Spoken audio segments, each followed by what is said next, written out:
All right. No. Isn't that the regular answer?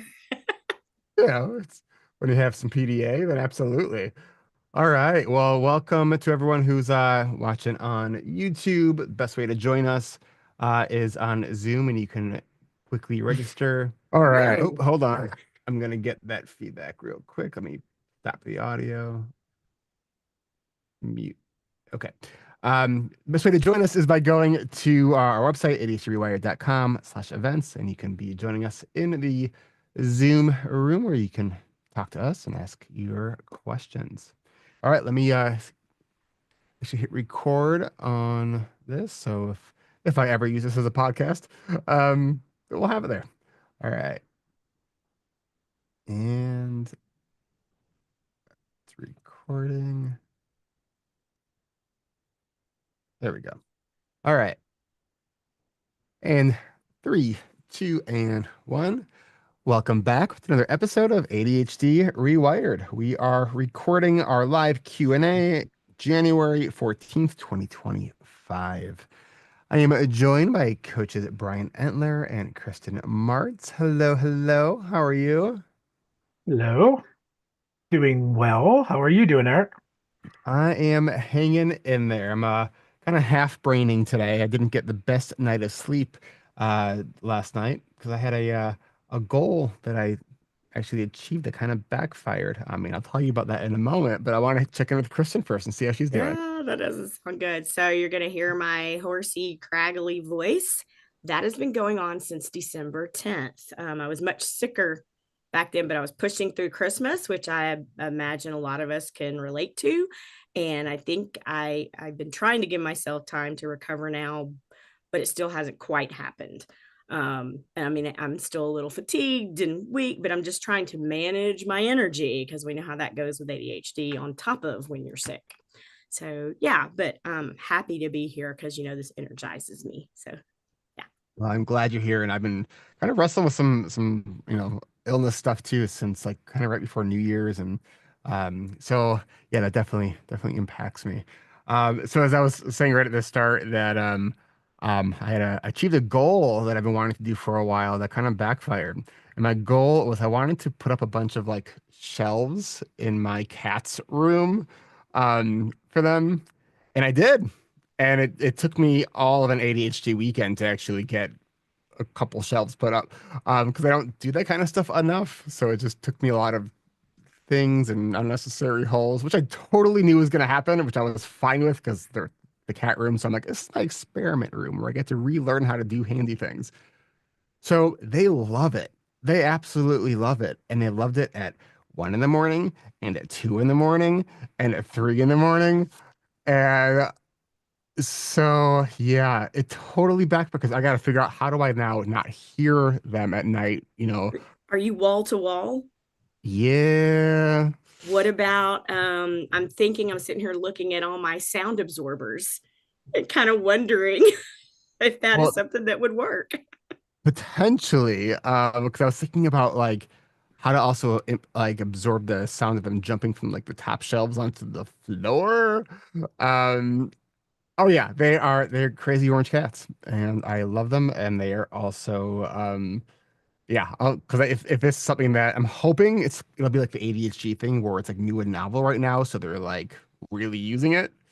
And hopefully they're just gonna start sleeping at night. I gotta probably play with Cats, more though. cats don't really do that. Cats actually tend to be most active at night. I know, as I said it, I realized that I was just having some wishful thinking. We have a new cat. I rescued it walking out of physical therapy office, and there's only one set of apartments. We looked for an owner, no chip. So, and it was just before my son's birthday, and I've been wanting to get him a cat. So he talked dad into it. She is the best kitty you've ever seen. Like you could say, no, Lucy. And she'll go, okay. And she'll go scratch where she's supposed to and stuff like that. It's like we've never had a cat like that. And then at night, it's like the zoomies kick in. We can hear her going, Oh yeah. because the floor that she does it on is the kitchen right above our bedroom, and it's hilarious.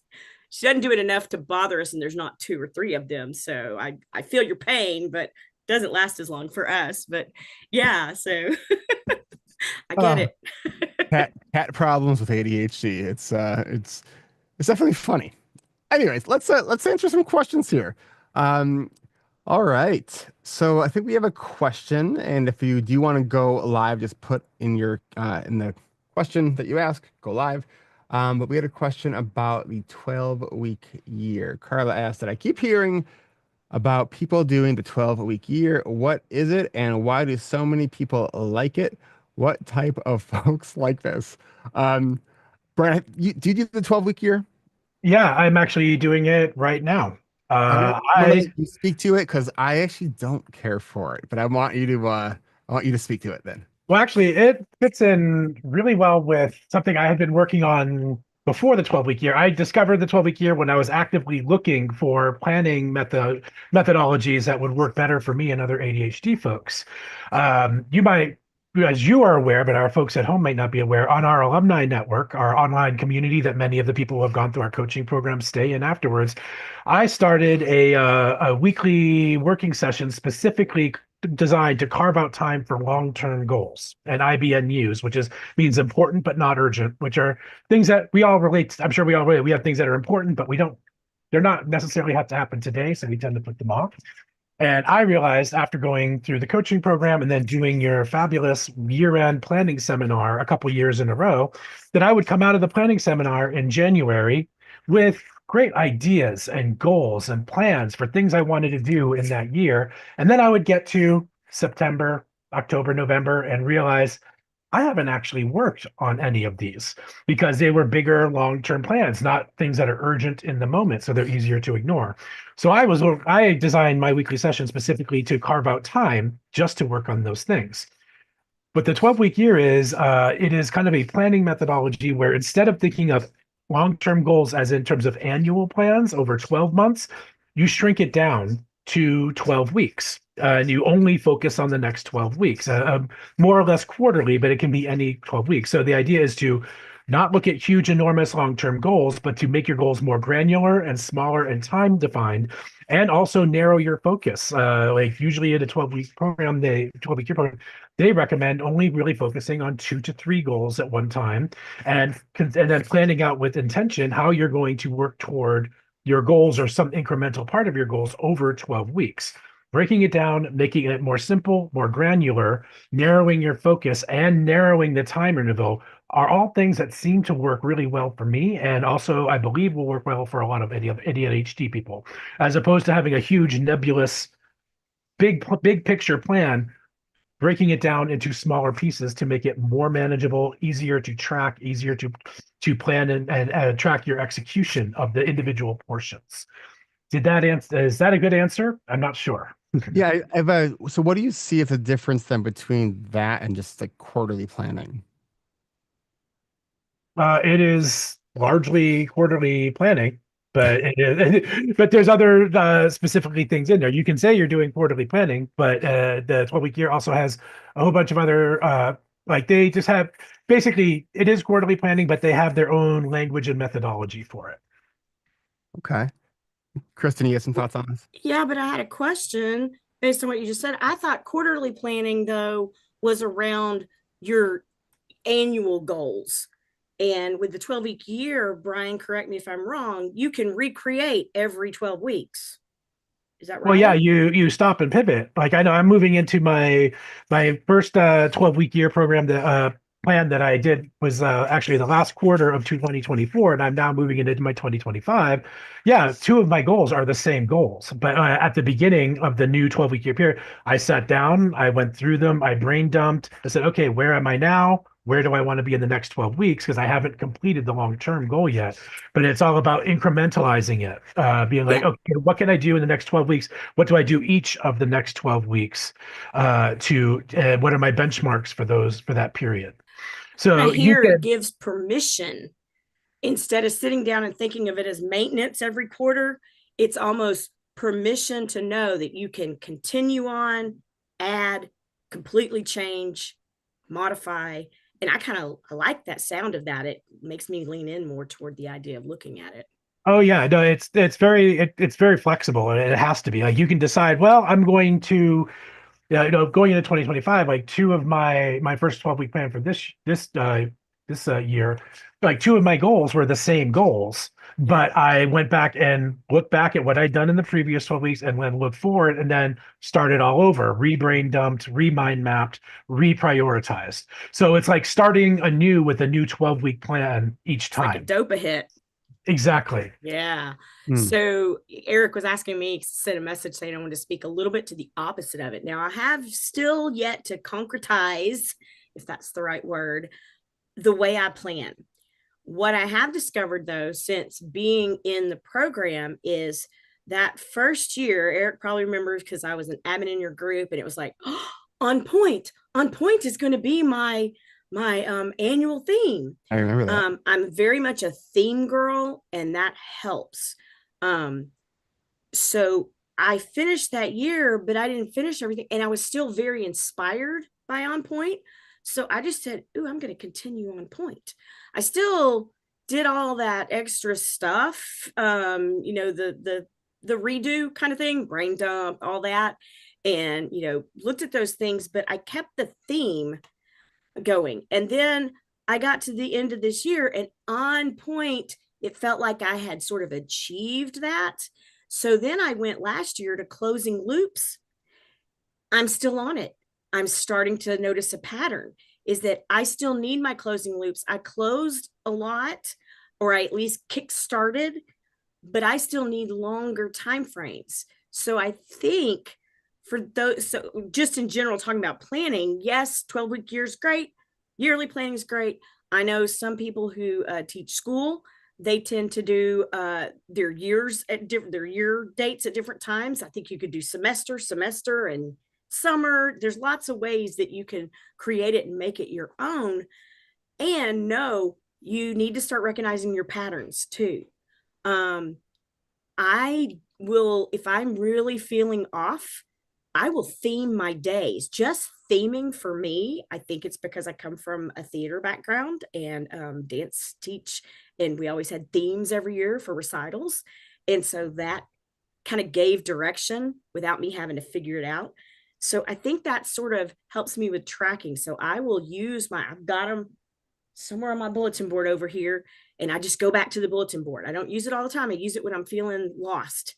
So I think themes for me is what has been a big activator for the planning piece. Hmm. So, sometimes I might do a summer plan. Sometimes I might just do the monthly plan. Sometimes I might just do the week. I'm still trying to figure myself out with And you that. know what? I think something that's really valuable for us for listeners to hear too is that like I think that if we just accept that that's our way of sort of doing life when you have ADHD, is that we're always kind of trying to figure it out, and we're it might feel like one day we'll get this system that works for us. What if we, instead of thinking about it like that will arrive someday, how about we just keep focusing on we're getting a little bit better, a little bit improved, a little iteration after iteration, and it's going to meet the needs of the moment, because those needs are going to change from moment to moment, especially when you're neurodivergent. Um, it's funny. I think one of the reasons why I didn't love the 12-week year is kind of the same reason I kind of got away from actually doing traditional quarterly planning. Because I found that if I were to miss a quarterly planning window, then it would be half a year before I really did that type of review of my year. So basically, I do quarterly planning every month, and that's how I look at quarterly planning, because it sort of helps me. If I get too far off the rails, the I'm not going to get that far off if I'm taking that quarterly planning process but applying it to my monthly planning review. Brian? And I'll just preface that kind of umbrella statement here is that there is never any planning methodology that is one size fits all that works for everyone. Sometimes we can take elements from one and apply it successfully, but not necessarily adhere to it super rigidly. So there's that. And I will also point out, answer Kristen's point about themes. Like, themes is a great motivating tool for you, but you can build that into a 12-week year plan. 12-week year plan breaks it down to what I like about it is it takes it from goals and breaks it down to not just sub goals and tasks, but to daily routines. They're called tactics. A daily tactic for you would be check in with my theme document on a daily basis, or check in with my theme document every week. So you can take themes and put them into that framework very easily. It's like they actually, that's what I like about it. It's like it makes routines and habitifies, which is the word I made up, much like concretes, whatever the word you just invented. Concretize. Well, just like concretizing, habidify, which I think is the name of an app, but not a real word. But yeah, the idea of it takes it and habitifies. Basically, it takes everything and turns it into a process goal. Like you have a daily tactic, which is your habits and routines. Like I'm going to look at for example, the example they like to use a lot is with like real estate agents who have to do a lot of prospecting for clients. Instead of saying, you can have a sub goal of like, I'm going to bring in 5 new clients this quarter and reduce this much revenue. But the tactic underneath that is make 5 prospecting calls per day, make 3 follow-up calls per day. And if you follow the process, those results will manifest. So you design habits and routines that support the sub goals. And for you, like because you like themes so much, because you resonate so much with themes, you could make check in with my themes on a regular basis one of your tactics, one of your habits that works every day. So let me add to that, because as you raised your hand and started talking, it was what hit me is that there was more to explain in that. Being a social work therapist, I was taught goal, objectives, tasks, subtasks, all just different words, same ideas. And when I was in a coaching session, I was putting together an example, and it was to drink more water. And what I realized, and it really occurred to me as I was back thinking about other things, I need almost 2 weeks of cognitive treading in the waters to even want to create that change. I have to do my reframe. So because I need a lot of reframe, that is part of the steps of the going up the stairs, I don't get to it is activation, but it's a baby step way back, and it takes that Pretty long. So similar to so I need that extra time. And I think if I did 12-week year, I might get frustrated at every time I hit this, that I'm going, I didn't really do anything, even though, because see, I'd have to reframe that I'm doing stuff. Because we still want to see active things happen, physical things happen too. So yeah, I'm just trying to figure out how to Yeah. like interlace it all. Well, yeah, that's what I'm trying to figure out too. But I will point out that's a very real thing you just mentioned, like not getting frustrated when we don't, because I know 1 out of my 3 in my goals was a strong execution score. I actually made progress. The other 2 were meh.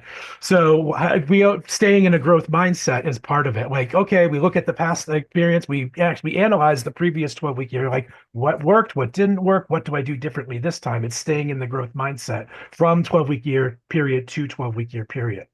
The other thing I really neglected, the other important part of it that I neglected, was that there's an accountability portion to it, which, as anyone who listens to anything related to ADHD reWired knows, that we believe in group accountability and support. They actually have a ritualized thing where if you implement all the implements of the program, they have a group accountability thing. You form a weekly accountability group called a WAM, weekly accountability meeting, and you meet with them once a week. And I've been doing that for the last, I don't know how many weeks, many, many weeks. So yeah, that's another thing that I like about it. I'm like, oh wow, I see a lot of tangent lines and similarities to a lot of the principles that we use in ADHD coaching. That's what made me interested in it. And I just got distracted by something I saw in the chat and totally lost the thread of what we were just talking about. Have you decided on a theme for your year for this For year? my year? Yeah. Well, I've been using this for the last 3 years, and I think that may elevate it from theme to credo or motto. But I like daring greatly, which Okay. I steal wholesale from Brene Brown. She actually has it copyrighted. So can't use it for any commercial purposes, but that is a phrase that to me means to consistently challenge myself, stay out of my comfort zone as often as I can, and to have a growth mindset and accept that many of my attempts are fail, but I'm going to keep going. Awesome. And Kristen, did you get one for this year? I'm staying on. It was interesting. I'm staying on closing loops, Um, what happened last year though was when I initially set closing loops, I realized I leaned into my health domain and did all those things. So it was, as I'm reflecting on it, it was almost like um I did kickstart some other closing loops, like finishing some certifications and registered play therapist and stuff, since I've been practicing for 15 years. Hello. um, but some of that was overwhelming to even think about. So I've been like doing the thought process of that. The easy thing with health was I needed to call and make appointments and then show up. So it kind of helped with that forward, momentum. Um, and now I feel like I'm on maintenance with health, which is awesome. But I still want closing loops because I feel like I'm about to lean way hard into my career domain. Um, So, Kristen, I obviously that accountability is a big part of what, like, I mean, obviously I believe very strongly in accountability. It's why I created all the things that I have around that. That being said, to sort of piggyback on what you just said around medical appointments. Okay, so I've been putting off a couple of appointments for like years that I am like need to take care of. So I'm actually stating it here that I have to get a bone density scan that I'm now, I think, 9 years past due for it. I was supposed to get it done every 5 years, and then like I think COVID deferred it, and then yeah, so I have that, and then I like have a skin doctor I got to go see. Um, I've been putting those, just making those calls up. I even got referrals, and I haven't done it. So I am asking for some accountability. I will hopefully by next month be able to report back to you that yes, I have done that. So if I, strategically forget to bring that up, if you remember, you can ask me about it. so I want to throw a book out there. And it's interesting. I got for Christmas, my husband is taking me to Chicago to see Twyla Tharp's 60th anniversary tour. She's a modern choreographer, has done a lot of movie choreography, and has a Broadway hit show, maybe Moving Out. I can't remember exactly, but he gave me a book to go with it, and it's about the creative habit. And I thought it was going to be about dance. No, y'all, all of us who feel like creatives and just divergent thinkers. I'm only a chapter into it. She has exercises to do with it because it made me think of this question. She talks about the why without saying the why. Hmm. She spends time daily on what's the value in doing this today? What's the value in my project? What's the importance of this to get to? And she mentions all these different people she's met throughout life and what they do with it. There's one executive that looks at the dollar bill using the motto on it for whatever reason it fits with him. And it makes me, I just sort of started thinking outside the box a little more, with having a tactile piece to it, having moments, even longer than just meditation for a few minutes. It's an intentional time frame. And there was a quote in there that said, the multitasking, I don't know if I'll get it right. We use distractions for distracting from our distractions. I think I said it right. Yeah, for multitasking. So it's like we're using distractions for distractions to keep, no, using distractions for distracting from distractions. Yeah, just weird. It wasn't her quote, it was somebody else's, but I was like, oh my God, I had to really think on it. So it's Twyla Tharp, the create, maybe the highly creative habit or something like that. Twyla Tharp, Twyla Tharp. So my question for you then is, if you sat with that or journaled or whatever, what would you find is that deepest value for your health piece for those appointments? I'm definitely someone who, when I feel fine, everything else is out of mind, right? And it's like when I have something that's bothering me, then it's all I can focus on. Yep. So it's like, how do I sort of, like anytime my back hurts a little bit, because I've had ongoing back issues. I'm like, oh, it's because I haven't been monitoring my bone density. Because I had osteopenia diagnosed when I was 19, because I had a parathyroid gland that was not working right, and that it came out when I was 19. And so I'm supposed to get this scan every 5 years, and I just like I'm this last just hearing the practical though. And I don't because know that you I have want to fly. unlayered your Yeah. onion yet. Okay, I got you. I got you. Thank you. So, to sort of alignment with my theme for this year, um, which is about sustainable energy. It's basically like making sure I'm doing things that don't just energize me, but also like being really watchful and mindful of things that deplete my energy. So this is all about my energy levels because if I can't exercise, um, then like it definitely impacts my energy. It affects my ADHD. It affects my mental health. So that's I'm gonna yeah, pull you bring it, back again, bring it. even more, deepen it. I hear the connection to the theme. Yep. That won't always bring it. The motivation, what's the value? And if you have to go to the value of my theme, maybe that's where you need it. But it could still be the value of your health. What is your motto about your health?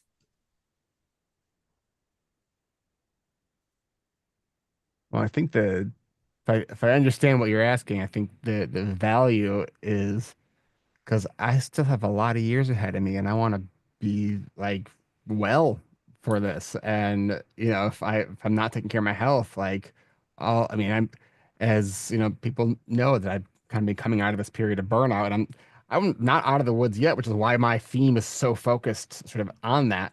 Because I know if I try to do even the next 2 years the way I've done the last 10 years, like I won't last another year.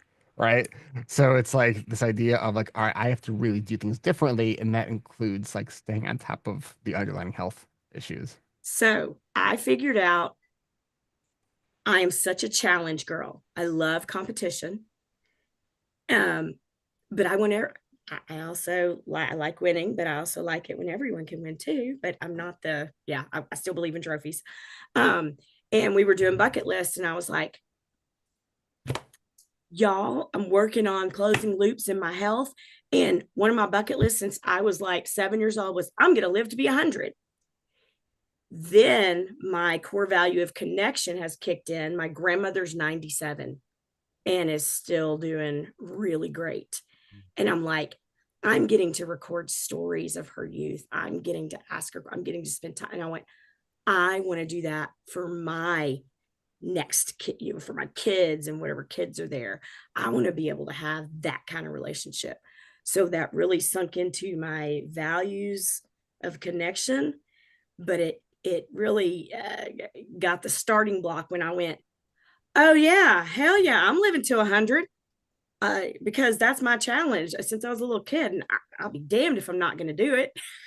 I know that's not necessarily realistic, but it's almost what activates me. And then what sustains all this is that idea of connection. So it didn't hit me. And that's when I just sort of opened up and really went into the health part this year of closing loops. I've been thinking about this too, is like I've been kind of thinking, why have I been putting this off and moving these things forward on my yearly goals for the last several years? And I think one of the things that I've realized, because when I had an issue, I went and made an appointment with my doctor. I like my doctor, got the referral, and I've been wondering, and I don't know for sure, but I've been wondering if is part of this just sort of kind of like the unknown of going to a medical place that I'm not familiar with? Like, is that part of what like why I'm kind of putting it off? It's So possible. what's something you could do to make it a little more familiar? There have been so many times, Eric, that you have said, just drive to the gym, not just, but drive to the gym, park. You win that day, even if you don't go in and start working out. Because some of that thing, like joining a gym and things like that, has to do with that unfamiliarity and that unexpectation or the lack of expectation piece. I completely agree with that. Hmm.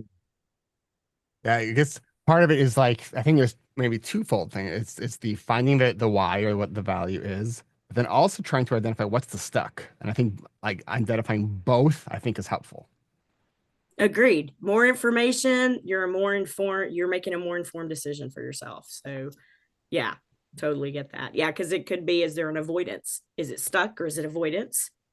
And then what can you do to get over that and use that value connection to help move yourself over that? Because that just means you've got an extra step to me. if you've got stuck or avoidance.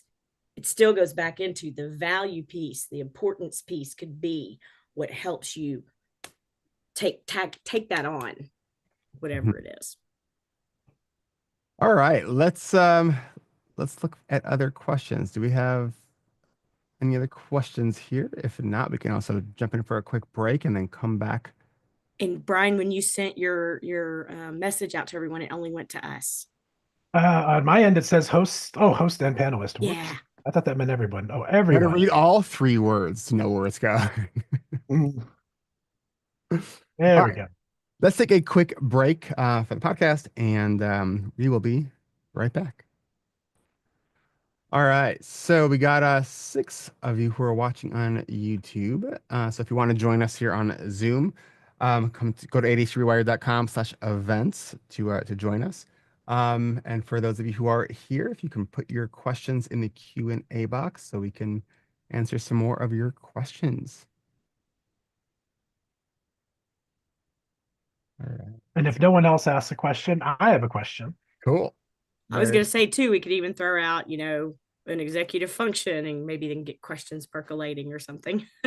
Yeah, absolutely. All right.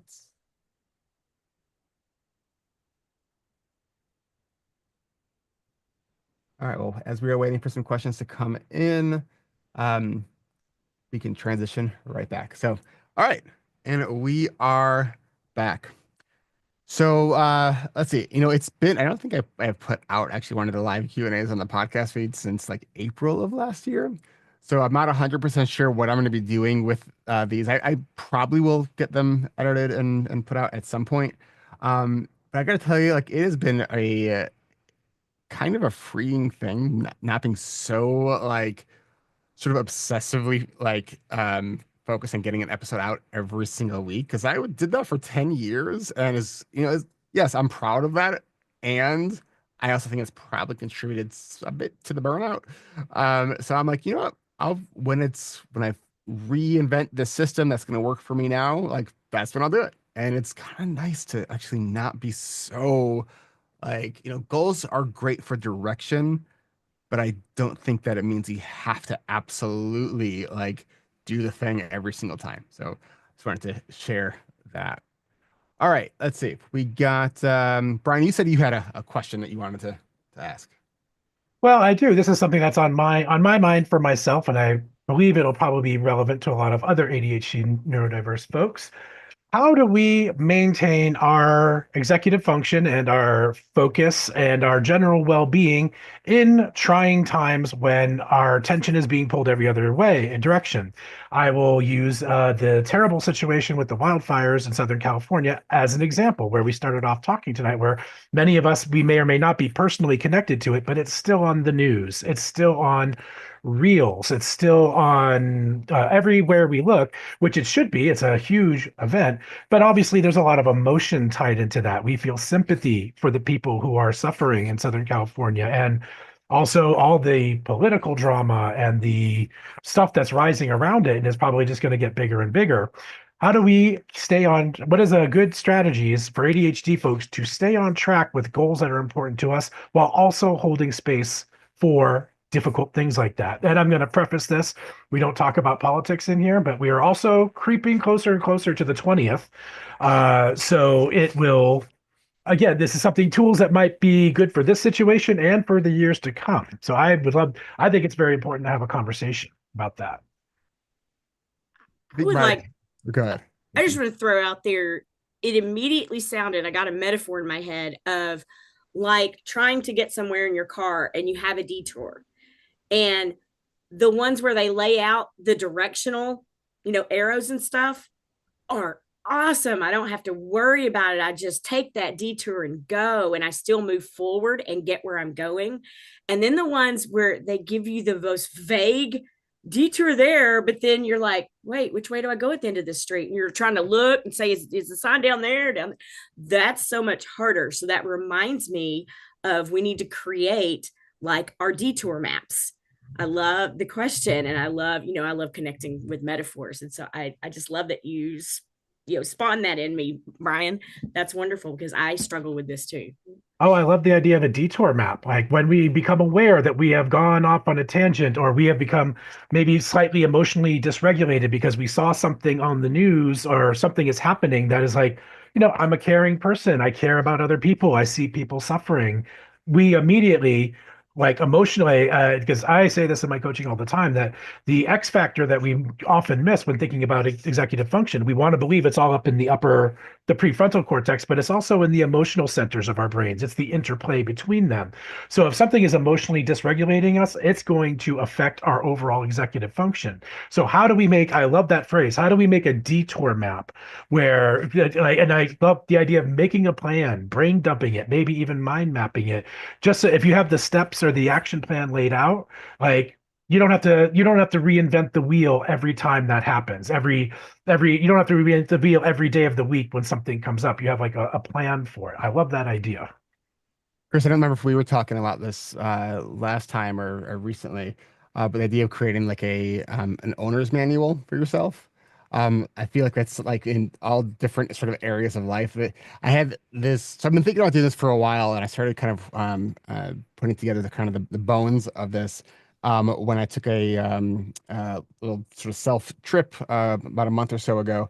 And there were some things I'm like, oh, I wish I would have done this differently. And because I don't like travel enough, I'm like, oh, I'm likely to forget this. So how can I actually create a system so I don't forget these kinds of things? And so it was the idea of creating this an owner's manual. And so that like having a detour map, and I really do like that. I think that'd be a great sort of section of an owner's manual to have. It's basically when shit hits the fan, like take this path or this path. Well, for me, it's jury duty for 4 months. I have clients on Tuesdays. If I call in on Monday and I have to report on Tuesday, I have already expressed to those people, hey, let's put together a B plan. Yes. If you want to wing it, that's fine. But if you'll be more comfortable with the expectation of where will we move it to, great. And then I even have another one. If I get selected to serve, I don't know if it's going to be the next 2 days or the next 3 days or just one. So just knowing that I was already talking about the game plan B helped me. And so now I just want to call it a detour map because that's what it is.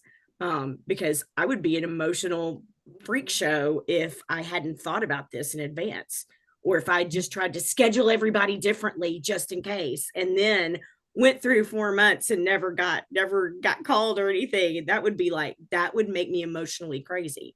So yeah, I'm glad this has come up this way.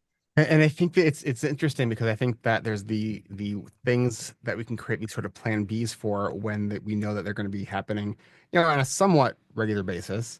But then there's the one-off things, and I think that's sometimes the harder scenarios when there's like one-off sort of situations and scenarios. Um, when it comes to things in the world, related to news, politics, that kind of stuff. Um, one question, because I will regularly take media diets because sometimes it does get too much for me and I have to just like kind of turn off the news and not listen to my political podcast that I like. I'll do that for like a week or two at a time. And I do want to stay informed, and I also have to ask myself, at what point is knowing about what is happening in this moment in the world doing more harm for my own life than it is doing good?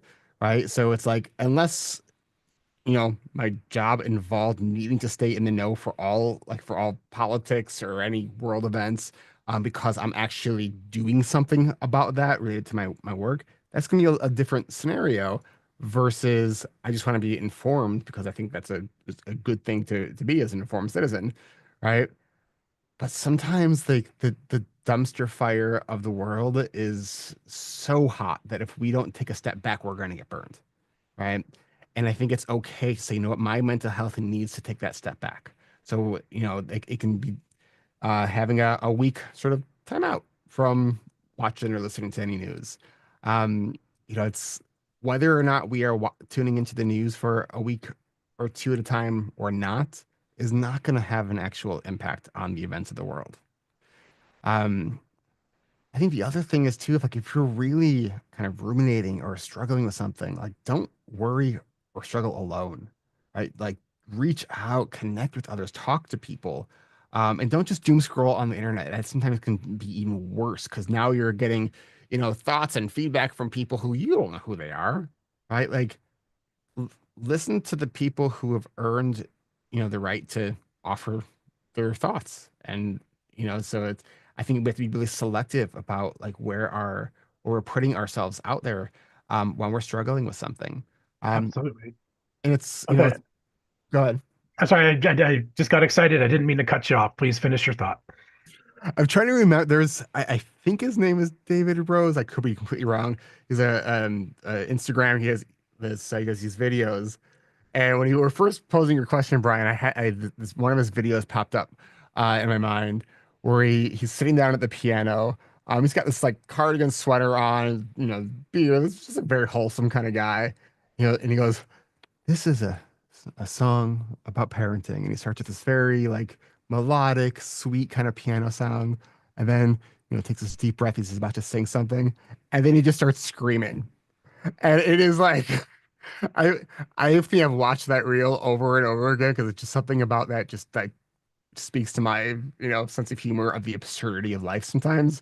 So it's like, yeah, it's as we're trying to figure out what to do, a little bit of a scream, not the worst thing in the world. If that's what you're feeling. Well, I don't know if I got that person's name right, but maybe you know what I'm talking about. I don't not familiar with that particular person. I do really resonate with your idea of thinking of like a media or social media, especially diet, because many of us, when we use the word diet, it's a code for restriction. I'm dieting means I'm restricting calories. But what about the broader sense of having a balanced diet where we want to make sure sometimes we have a little treat or something, but most of the time we are eating wholesome, healthy food, or we are making suggestions about, we're setting kind of guidelines or benchmarks for ourselves on how we want to see. I think the same can be true for media. And I know I struggled with media and doom scrolling, years ago during COVID, during the George Floyd thing, during all of that upheaval that happened around, between 2020 and 2022. And I realized that there are certain types of content. Like, hey, I can look at the news every day, but just the news. But differentiating that from content. Like, if we go on YouTube, we'll see people online, the kind of talking head vlogger kind of thing where people are talking. And even if I agree with them, even if we're 100% on the same page ideologically with them, those they create those their commentary to be compelling. They want people to watch their things and share their passion about whatever they're talking about, and that stirs up our own emotions. And I realized I can't watch that type of content very often or as off because that's not it's informing me, but it's also like a point of view. And even if they are passionate, even if they're well intentioned, even if we're on the same page, like it's whipping me up into emotional engagement, which pulls my executive function out of whack. So that's when I realized I had to censor certain types of content. I'll be like, I'm going to look at this news source because it's impartial. It's telling me what happened. Whereas many other news sources and other either sources that kind of market themselves or present themselves as news are actually news and commentary. So for myself personally, I said, I'm going to limit these commentary things because I know they get me all worked up. And then next thing you know, I'm down a rabbit hole. And that is for someone with ADHD, that is a much brighter, shinier object than replying to your work emails. It's a much brighter, shinier object emotionally. Like even if it's like some of those things, I have a word phrase, I call it outrage porn where you see someone online being so passionate about, oh, I can't believe what the government's doing, it's wrong, and you agree with them, but I don't have the bandwidth to process the outrage right now and get the things done I need to do today. So for myself, that's one thing I differentiated between the types of media I was taking in because I recognized some of them drain my executive function more than others. Yeah, I know for myself, when it comes to news, I rarely watch like anything on TV related to the news. I just find it too sensationalized and Oh all yeah, the flashing banners and the sound effects and all. It, I need to either listen or read, like because it kind of tones down the input sort of stimuli. Um, absolutely. Exactly what I was getting at. Kristen. So, who's the hoarder in the room? Now, wait a minute. Where are we Are going you with sure this? you might not be also of information? Because at what point does information stop losing its usability? If that's the, I don't know the word, utility, and just become you hoarding all of that and cluttering your brain? That just sort of struck me as, well, shit, that's what I do with all my crafts. And I don't get to use any of them because I can't find them, or they're, broken, or I don't have them in a place. I mean, I could find them, but I don't want to spend all the time. So yeah, thinking of your intention of what's the value in gathering media. And when you reach that value, stop. Or tell yourself how you want to stop with that, Or because set yeah, limits. Yeah. yeah, because it loses its utility for you. Well, yeah, you could Because be, what are you doing with it? You Mhm. can't process, you're not being heard. If you think you're processing by doom scrolling, I'm here to tell you as a clinical therapist, you're not. You're Mm. just cluttering because you're not getting validation. You're not being heard. You're not getting the extra communication of normalizing what's going on. You're just part of the yelling at that point, the chaos. Exactly. And I'll make an analogy. For example, like the wildfires in Southern California, like we want to know what's going on. We want to know if there's a new fire started or if it's expanding or if it's retreating. But do we need to watch how many reels or do we need to watch of houses burning? We know houses are burning. Like how is that informative? Because like when I turn on my social media Instagram, it's just reel after reel after reel. And after a while, it's just like, okay, what is this doing for me? It's not informing me anymore because already know what is happening. How do I I want to manage this? I want to add on to that because it's right on topic with the idea of, I'm a therapist. I will live in therapy sessions and doing notes for several hours. And if something big happens, I find out through family pretty much. They'll go, "Did you hear about the wildfires?" And I go, "Oh." And we have all this collection of recordings and stuff where if I want to go and see about it, just because I'm not learning about it right in the moment, that's okay. I can get informed still and learn what I need to from it to see, can I make, a dent in the world for somebody that it might be helpful to, because that is or can I make a connection with someone and check on them? Because that is my core value kind of thing. Because that's what I want to do with the information. My daughter tends to be a doom scroller, and then she's right, right, right, right, right. And I'm like, okay, you don't see it. I go, yeah, but it's not helping me to just ruminate on it. Yeah. And Um, so one thing yeah, I I can mean, what are you going to do with it? One framing thing I can point out is like we say doom scrolling, and that's a very common way. That's a great term because it really describes it. Yeah. But what it really is a dopamine food feedback loop.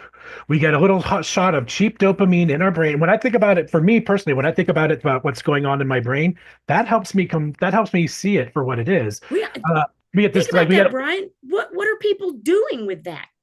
Hmm? If they're getting the dopa hits, but they're still sticking there and looking, all you're It's getting a is you're not doing anything with your dopa. It's a numb. It's a Do numb. something. It can be a numbing behavior, which Right, ADHD folks are very exactly. typical to. We get into an endless dopamine loop. We get little shots of cheap dopamine, one after the other, after the other. And how do we pivot from that to something that is tedious but needs? How do we pivot from that to a Yeah. maybe a new or a Use tedious it. task? Like it's really it's like eating a diet of all sugar and then being surprised and then like not being able to perform like athletically. That's a poor analogy. I hope it made some kind of sense. I wanted to pivot back for just a minute to your media diet thing, because what had occurred to me is there are, I work mostly with kids. There are parents that I have to teach them, pull your car over when they act like that. Even if, but they're like, they're not being, I said, yes, but you're trying to create change. They're having an emotional meltdown. They need your attention. We don't do that for ourselves either. But since we're going to use Detour Map, you can also pull the car over, Yeah. compose yourself, spend a moment on that, and then get back on your map. I think like one resource I'd like to share specifically for news if you are wanting to sort of take a break, but if there's part of you that's like, but I feel like I need to know like what's going on in the world. Something that I do when I am sort of on these sort of media diets, but I'm like, all right, like my mental health, I need to not be getting all this news in. I will. once a day, listen to, I think it's called, and probably won't surprise any regular listeners that I'm an NPR member. So it was an NPR podcast, NPR News Now. It is the 5 minute headlines that they do at the top of the hour, and that's it. 5 minutes. Like it's almost like just enough time to like stay informed without any sensational, because it's headlines. It's we talk about in our coaching groups the bottom line, right? That's basically what it is of what's going on in the world, right? And then it's done. Right. So the NPR News Now podcast updates every hour. And yeah, so that's a resource that I really like. All right. Do we have any other questions? While we're looking for questions, because nobody has said anything, I also attached a lot of these ideas to binge watching and remembering back when you couldn't do that and being able to sit with the episode of the week and process through it and think about themes, go more deeply into it, and the interactions that happen.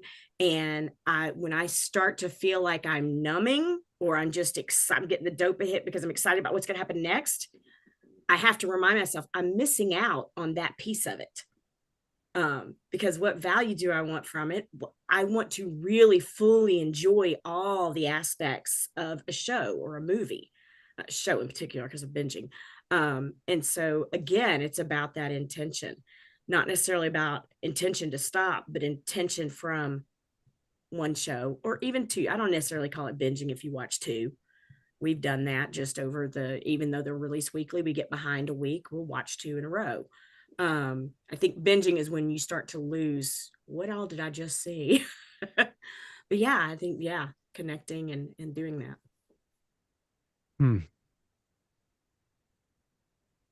All right.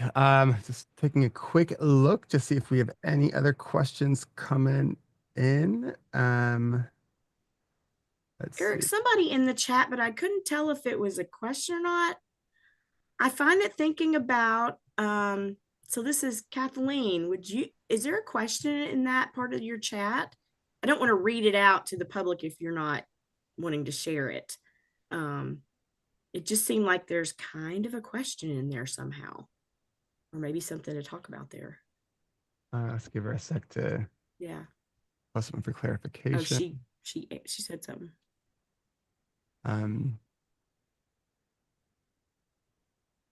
And Kathleen, if you want to ask your question verbally, we can certainly pull you up and you can ask your question. Because her additional information just adds to it.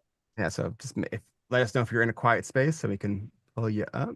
It brings up the idea of you saying setting up a system. And I keep having that intention with health too, so I don't have to repeat myself to every doctor or specialist I go to. Yeah. Hi, Kathleen. All right, Kathleen, you are muted still, so go ahead and unmute yourself and ask your question.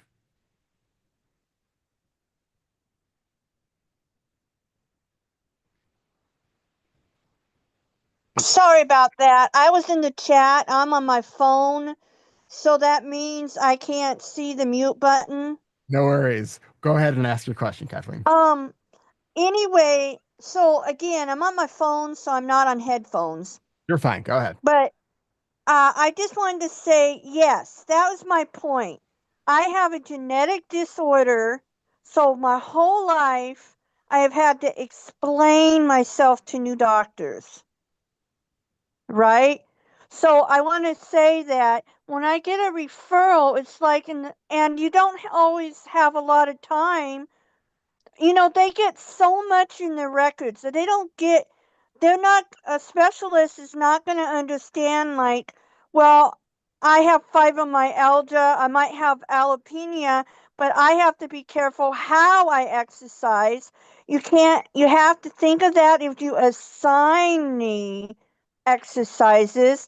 You have to think about that, how I prefer a coach, but I can't always get a coach because the state has to think you're really sick to get a coach. But I'm more likely to do my exercises if I have accountability and encouragement, because I won't do them because I'm afraid I'll do them wrong. And doing exercises wrong can be bad for my bones. So, and because of fibromyalgia, I have to really pace how much I do. I'm just saying this because you were talking about alopecia, and they said I have that. I slipped and I fell the month before in December 19th, and I broke my left hip.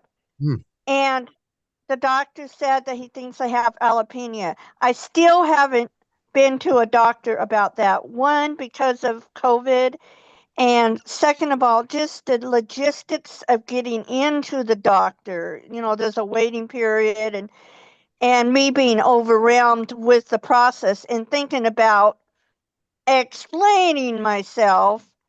And also, it's exactly why when my eye doctor moved to he stopped going to he visits he visited three offices. He decided to only do the two nearest him, and I went to the other one. I followed him because I didn't want to explain myself to another eye doctor, but now I've decided I need to because I can't go to Northgate.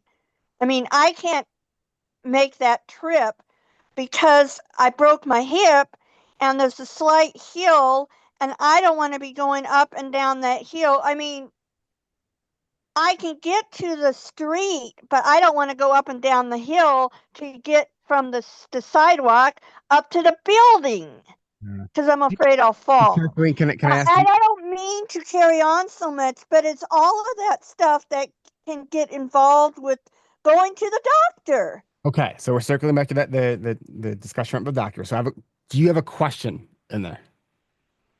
Not particularly, but she wanted to know what I was trying to talk Gotcha. about, so I was Okay. explaining. Well, and I Uh, think there's a question in it, at least that resonated with me, and I wasn't sure if, because you were saying, I didn't know if you were in the contemplation phase. It comes up for me, having focused on my health, is that what is a quick and concise and full way to share with each specialist you might go to? Hey, I've got ADHD and anxiety too, and I need you to hear me. I need you to do the things that make me not run away. And so trying to figure that out, I'm wondering what are some ways other people have done this, so that because we're ADHD, we tell novels. I don't need to tell a novel. I need them to hit the high points and to figure out how to do that. Yeah, oh yeah, that's the thing, sharing too much. yeah. So But one of the sorry, Kathleen, I muted you there for a sec.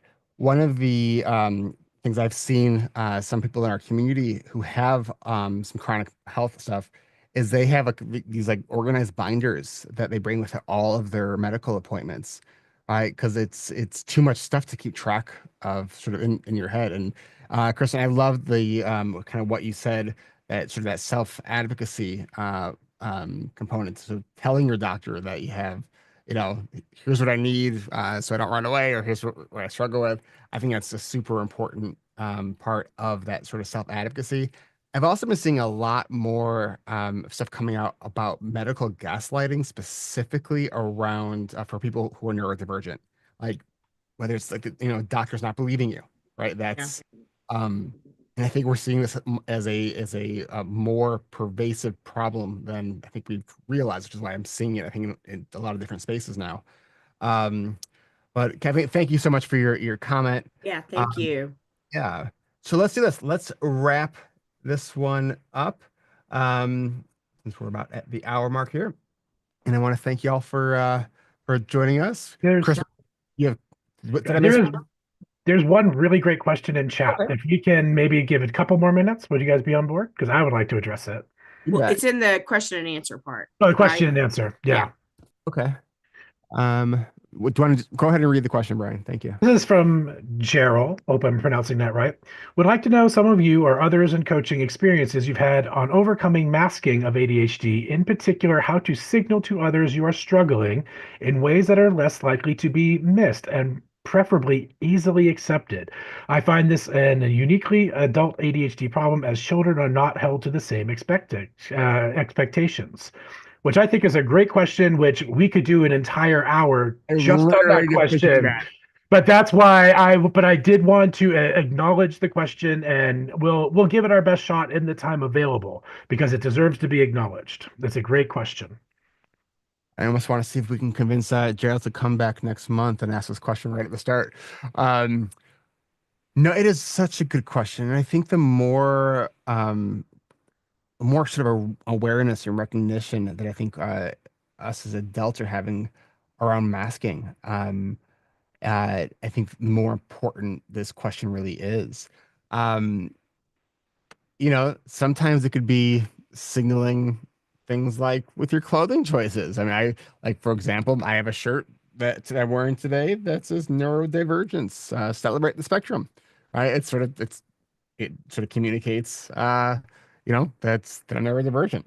Um, I would say in my experiences, particularly when it's with family, I stay away from my ADHD and I go to the specific trait and use advocacy and state what I need and say, if you can't do that, what is another way we can get to that point? For example, my husband would be talking to me and say, you're not listening to me. I said, you've got to say my name first. And if that doesn't work, you got to be looking me in the face before you say it first, because I'm not listening to you. So it's little things like that. I think that can be helpful. And I will add, advocacy takes practice to become familiar with it. So one of the reasons a therapist says practice this mantra in the mirror is not just to get you to remember it, it's to get you to familiarize yourself with what your voice sounds like, what your inner voice sounds like, and to be able to say it out loud and not go, oh my God, I just said it out loud for the first time to somebody really important. So, being familiar with your face and what it is you're saying, practice, use a script. I think that has helped. I lean into humor. I'll go, oh, that's my anxious Annie. Sorry, I'm so anxious. And just because I do humor pretty well with people. But whatever you might do well with people might be a way to sort of unmask. And I have an idea. I want to go a little bit bigger picture. The question is phrased as, how do we seek acceptance and validation and accommodation from others? But I would point out, to feel more comfortable asking other people for accommodation and acceptance, we start with ourselves. Why do we feel, and ask ourselves questions like, why do I feel uncomfortable right now? From the bigger picture, the more holistic approach would be like, start with working on our self-acceptance. Like, do I feel like I am, is my asking for accommodations unreasonable? Am I going to be perceived as too needy? Am I going to make people think less of me? Let's address those questions as well as the questions about how to approach others, because they go hand in hand. We can't ask other people to accept us if we're coming from a place of non-acceptance of ourselves. And forgive me, Gerald, I'm reading a lot into the question and I'm kind of extrapolating out to many people's experience, not your just experience. But I really like Kristen's idea of practicing. Maybe find one person, a trusted person that you feel comfortable talking to, and saying like, okay, vetting your approach. Like, okay, my coworker is giving me a hard time about getting these reports in on time. How do I communicate to them that I need more time or I need some accommodation here and I don't feel comfortable doing it? Find a trusted friend or somebody that you feel comfortable talking to, and just do some role play, practice it, and start from there. I got this lapel pin, I think, from the Chad conference, and there's probably other ones out this. So I'm going to try to describe this since this is for audio for a lot of people. It says my social battery, and it has like the 7 faces from red, frowny face to a dark green smiley face. And then there's a little like lightning bolt that you can slide on, like how you're doing. Like, something like that could also be a really, depending on the space that you're in, could be really helpful. For communicating kind of how you're doing. It just speaks to this the fact that there's just so much internalized and systemic ableism and I think the more we are talking about this, the more we realize how kind of absurd it is that we put so much of ourselves and our well-being into trying to masquerade as normal and neurotypical. And it's not a sustainable path. It's just not. No, and Eric, you could use all that energy to go familiarize yourself with your doctor places you've got to go and do all that instead. And then you get to have wins and celebrations instead. Yeah. And it's true though. We all think, oh, it's going to take too much time. We spend a lot of time in self-misery. A lot of us do, or in avoidance, and how well we can mask that avoidance and that sort of thing.